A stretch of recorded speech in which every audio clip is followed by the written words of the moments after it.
So, as promised to keep updated on this batch, today is day 2, and this is what they look like on day 2.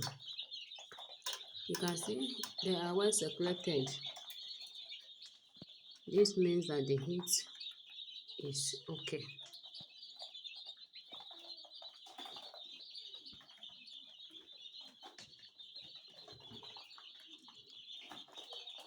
So the heat is not much though, because this period weather has been hot. So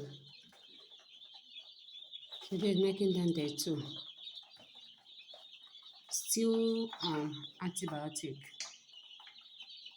I'm using enrofloxacin for the water and feed. So they'll be taking this they started yesterday and they'll be taking it for 5 days.